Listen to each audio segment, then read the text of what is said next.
अस्सलाम वालेकुम। अच्छा, गॉस जॉर्डन मेथड में क्या होता है कि आप जो sorry it's the Gauss Jordan algorithm और मेथड।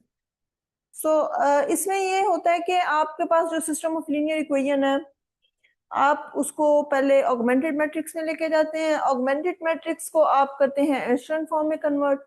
एचलन फॉर्म से आप इसको कन्वर्ट करते हैं रिड्यूस एचलन फॉर्म में, और रिड्यूस एचलन फॉर्म से अगेन आप इसे सिस्टम में ले जाएं तो you will directly get the values of x y and z. इस केस में आपको बैकवर्ड सब्स्टिट्यूशंस में नहीं जाना पड़ेगा जैसे कि गॉस जॉर्डन एलिमिनेशंस में होता है। मेथड समझाने के लिए मैं आपको वही एग्जांपल ले रही हूँ। और लास्ट वीडियो में अगर आपको याद हो तो हमने गॉसियन एलिमिनेशन मेथड में इसे एशेलन फॉर्म में कन्वर्ट किया था, और ये इस मैट्रिक्स की इस सिस्टम के करस्पॉन्डिंगली जो ऑगमेंटेड मैट्रिक्स है उसकी क्या है, ये this is the echelon form of the augmented matrix. अब इसे आपने कन्वर्ट करना है रिड्यूस एशेलन फॉर्म में। रिड्यूस एशेलन फॉर्म के लिए क्या है कि एक ही कंडीशन जहन में रखें कि जिस रो में आपकी लीडिंग एंट्री है उस रो के करस्पॉन्डिंग कॉलम में उस एंट्री के अलावा rest of the entries should be zero, और अगर जीरो नहीं है तो आप उसे जीरो में कन्वर्ट कर दें by using the row operation. आपकी एचलन फॉर्म में अगर आप ये फर्स्ट रो देखते हैं, फर्स्ट रो की फर्स्ट एंट्री जो है वो लीडिंग एंट्री फर्स्ट प्लेस पे अपीयर हो रही है, यानी कि ये जो जगह है इसको कहते हैं कि the entry corresponding to first row and first column. First column में अगर आप देखें तो इस एंट्री के अलावा rest of the entries are zero, so no need to change. इसमें आपको कोई ऑपरेशन करने की जरूरत नहीं है, ऑपरेशन मीन रो ऑपरेशन करने की। उसके बाद आप नेक्स्ट रो में जाएंगे। नेक्स्ट रो की जो लीडिंग एंट्री है वो अपीयर हो रही है सेकंड प्लेस पे। सेकंड प्लेस का मतलब यह है कि second column and second row के करस्पॉन्डिंगली, ठीक है। ये जो आपकी लीडिंग एंट्री है इसको छोड़ के अगर आप इस कॉलम की रेस्ट ऑफ द एंट्रीज देखें तो इसके नीचे वाली एंट्री तो जीरो है लेकिन ऊपर वाली एंट्री वन है, तो ऊपर वाली एंट्री को जीरो में कन्वर्ट करने के लिए आप रो ऑपरेशन अप्लाई कर दें। रो ऑपरेशन अप्लाई करने के लिए अब इस केस में क्या है, इसमें ये होता है कि आप एक तरह से बैकवर्ड वे में चल रहे होते हैं। इसमें अब आपकी जो इंडिपेंडेंट रो होगी वो जो आपकी डिपेंडेंट रो होगी वो R1 होगी, क्योंकि आप R1 पे ऑपरेशन कर रहे हैं, ठीक है। इसमें ये होगा आपका R1 माइनस R2, ठीक है। आप R1 में से R2 को सब्ट्रैक्ट कर रहे हैं, तो जब आप 1 में से 0 को करेंगे तो you will get 1, there is no change. 1 में से आप 1 को कर देंगे तो आपको 0 मिल जाएगा। अब ये आपके पास क्या है, ये आपके पास होगा 2 प्लस, मैं यहाँ पे राइट साइड पे कर रही हूँ, 2 plus 7/2। 7/2 means 4 plus 7, 4 plus 7 is 11, okay 11/2। ये आपको मिल जाएगा 11/2, ठीक है। और यहाँ पे अब आपके पास है R1, आपके पास है 9 प्लस 17/2। 17/2 अगर आप देखें तो ये this will becomes 18 plus 17/2 and this will become 10 plus 10, और ये आपके पास आ जाएगा 35/2, ठीक है।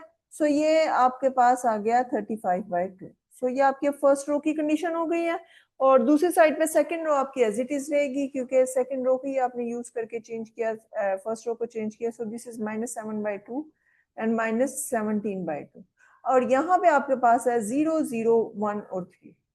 अच्छा, अब आप अगर आप इसको देखें, अब आपकी लीडिंग एंट्री जो है वो किस प्लेस पे है, वो आपकी है थर्ड रो की जो लीडिंग एंट्री है वो थर्ड कॉलम के कोरस्पॉन्डिंग है, ठीक है।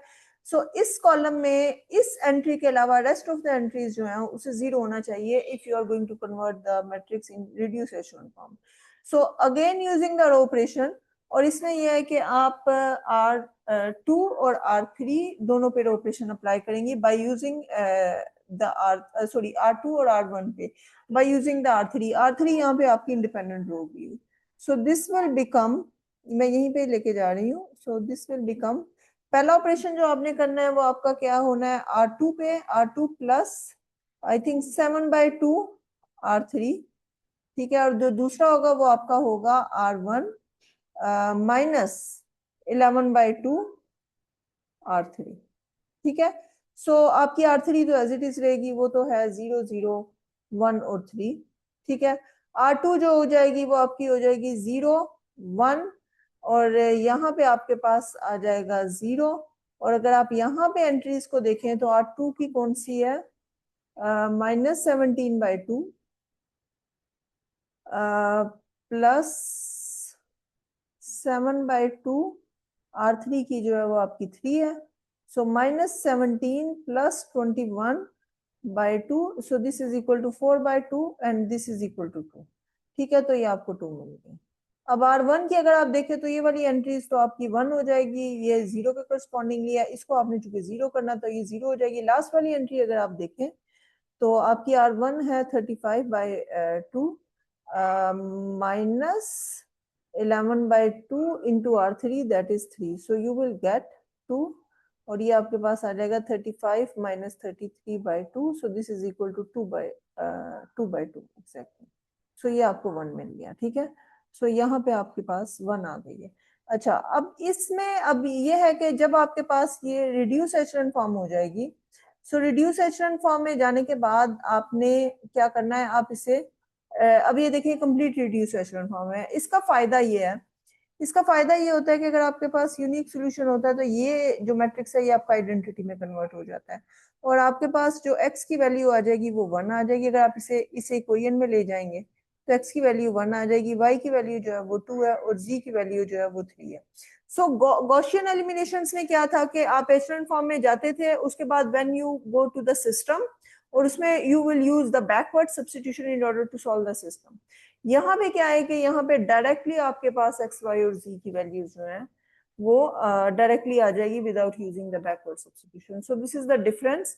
गॉसियन एलिमिनेशंस में convert the matrix, the augmented matrix into echelon form and use the backward substitution. Simple सी बात है। गॉस जॉर्डन में ये क्या है कि convert the augmented matrix into reduced echelon form and you will directly get the values of x, y and z or unknown variables। ठीक है, थैंक यू सो मच। अब नेक्स्ट वीडियो में मैं आपको इसी की ही एक्सटेंशन बताऊंगी कि किस तरह से ऑगमेंटेड मैट्रिक्स जो है वो लाइक इसमें आपको यूनिक सॉल्यूशन मिला है, बट ऐसा भी होता है कि आपको पास इनफाइनाइटली मैनी सॉल्यूशंस आ जाए। So we will see other examples. ठीक है, थैंक यू।